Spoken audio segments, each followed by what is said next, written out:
Today I'm going to answer a question that I've been receiving more than once. Is it possible to mix and master using headphones and get great results? The answer is yes. Now, since I've been bouncing around lately, I've developed this very cool habit on mixing using headphones. And I started doing that a year and a half ago, just before all the moving madness began. And I realized back then that I needed to find a reliable reference point for my mixes. And mixing with headphones was the solution. So I started to train myself to mix on headphones. And to be honest with you, I'm starting to be hooked. So I'm going to share the things that I do to make headphone mixing and mastering possible and get great mixes that translates well on every systems. Now, the first thing that I do is to work with a good pair of studio headphones. And this is important, to get a headphone that will give you a good representation of the full frequency spectrum. It doesn't need to be flat because, let's face it, I don't know any headphones that are 100% flat. They will all have their own colors and character, and that's okay. So that makes the selection of a headphone a personal choice depending on the sound taste that you have. Some headphones will be more neutral, some more colored, some will focus more on the mid-range, some with an extended low bass frequency response. So it all depends on how you like to hear music. But as far as you get a good representation of all frequencies, you're good to go. And I was lucky enough through the years to try and own several pair of headphones that I'm actually gonna make a video on. So just keep your eyes open on this channel, because on my next video, I'm going to show you several pair of headphones that I worked with in the studio, from closed back to open back headphones, from affordable to more pricey headphones. So it's all going to be in my next video, so stay tuned. Now, the next thing that I do is to work with a correction software like SonarWorks Sound ID. Now, this is not a sponsored video whatsoever. I don't even have an affiliate link for this plugin. Now, this type of plugin will give you a more flat frequency response out of your headphones, which might be a very good thing to do while mixing, but that depends on the headphones I work with. On some headphones like the Sennheiser HD650s that I have right here, I have a custom Sound ID profile that works with them, and they sound great with the profile. Way more flat, and this is how I use them. But when I use my Austrian audio headphones, I do not work with the Sound ID profile. I'm just used to how they sound like as they are. And same for my MM500 by Odyssey. They just sound great as they are. But this is a good tool to look at if you're looking to get a very flat response. Now, the next thing that I do is the most important one. Whether you work with an affordable pair of headphones or a pricey pair of headphones, an open back or closed back, you work with Sound ID or not, you need to know your headphones inside out. And to do so, what I did was to listen to lots of music with my headphones. And I mean hours of listening, okay? Casual listening, more critical type of listening, taking the time to learn how a good mix sounds like using my headphones. And that's a crucial part, because if I am to mix music using my headphones, I need to know how good music sounds like using these headphones, so I get good reference points. And that also means working with reference tracks while mixing. So there's casual listening that I do with my headphones, and also reference listening while mixing, which is very important. Because let's face it, mixing on headphones is different than mixing on studio monitors.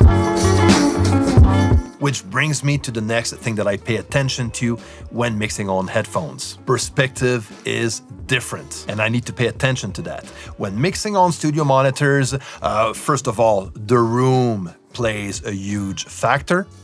Even if the room is well treated and dead, you're still gonna get a kind of an ambience going on, and that will influence the way you mix, the way you perceive things when mixing, the natural bleed that we get from left to right. The stereo separation is not the same, while using headphones, you get like great separation because you don't get that natural bleed between the left and right ear when you're mixing with headphones, opposed to studio monitors, where your right ear is gonna hear a bit of what's coming out of the left speaker, and vice versa. You're not gonna get this with headphones. Okay, so you need to pay attention to this. So the balance of reverbs will sound different. When I first started to mix on headphones, I noted that when I went back to my studio monitors to listen to my mixes, my reverbs were a bit more present, My mixes sounded wet, compared to what I heard on my studio headphones. Okay, so I need to pay attention to this, the perspective is different. Same for the balance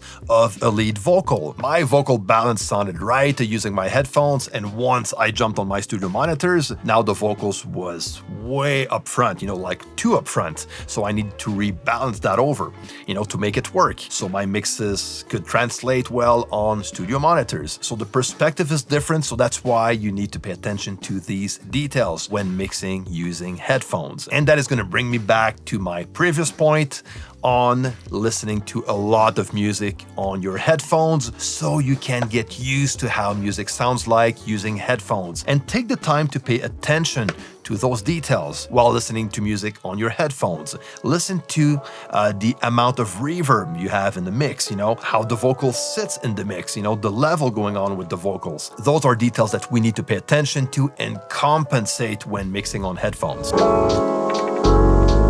Now, the next thing that I always do is to listen to my mixes on other systems. That could be studio monitors, another sets of headphones, earpods, listen to the mix in my car, on my home system, like a Bluetooth one speaker system, also, other systems to make sure that my mixes translates okay. An important thing to do also while doing so is to reference. I love reference music with other productions and other pro mixes, so I know I'm in the ballpark. And I do so if I jump from my headphones to my Bluetooth system, I'm gonna also listen to my reference track to make sure I know how music sounds like on that system before I compare it with my own mixes, So this way I know how my music should sound like on those different systems. So it's all about knowing the systems you listen your mixes on. And very important, when I mix a song using my headphones, if I go back to my studio monitors or other devices and my vocal sounds way too loud or my mixes sounds a bit too wet, I make the corrections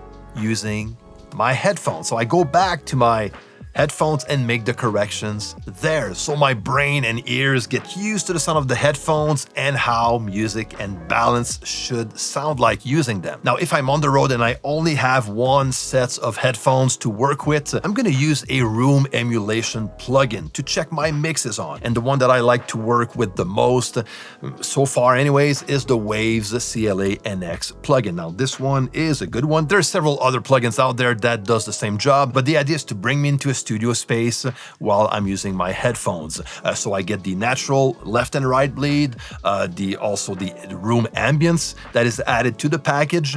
And this is a way I can check my mixes using a plugin that will emulate a studio room with studio monitors. But again, I do reference with my reference mixes while doing so. So if you're only using headphones, it's not a problem. If you follow those steps, the steps that I did on my side, you'll see, you're gonna get way better results. And these tips will work with any types of studio headphones, whether they are affordable or more pricey headphones. That doesn't matter. What matters is to know your headphones inside out. Now, what do you do on your side? Do you rely on headphones for mixing and mastering? If yes, let me know which headphones you like to work with. And if you enjoyed this video, don't forget to share, like, and also subscribe to this channel. We're gonna reach 100,000 subscribers very soon, but I need your help to get there. So click that subscribe button. All right, my friend, take care and see you soon.